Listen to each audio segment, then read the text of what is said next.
idan soomka culays kuma jiro haddii sidii sharcigu uu sheegay loo samaynayo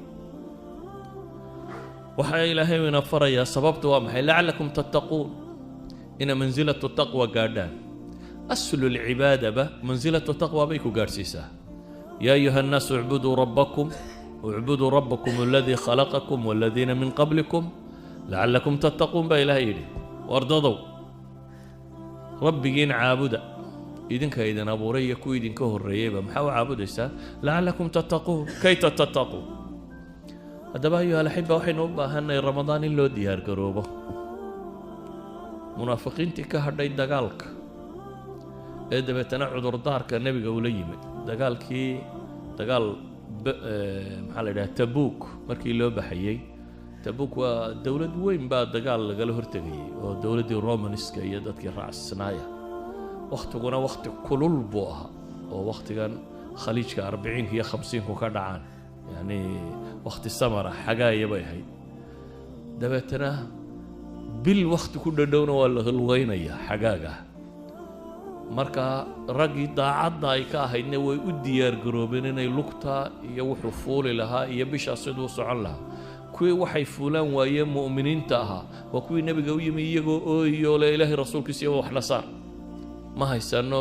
geel iyo farda iyo waxaanu fuulo toona ma haysano inaanu kaa hadhnana ma rabnay waa kula dagaalgalaynaa ee waxaanu raacnana saar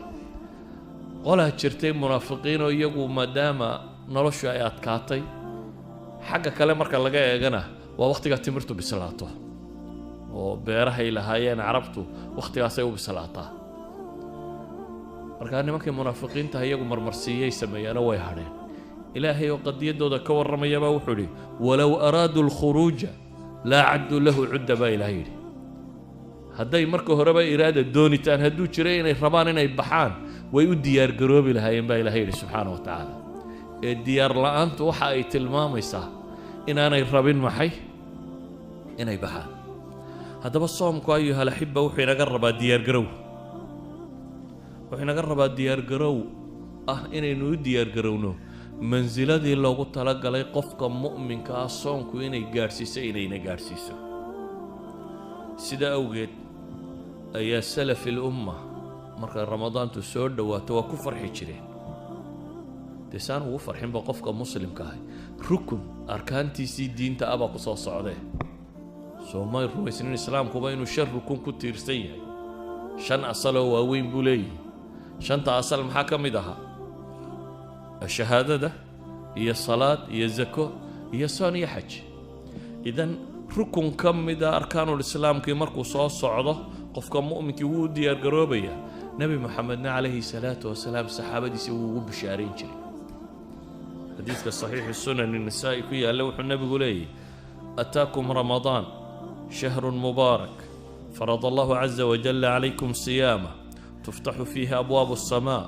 وتغلق فيه أبواب الجحيم وتغل فيه مردة الشياطين لله فيه ليلة هي خير من 1000 شهر من حرم خيرها فقد حرم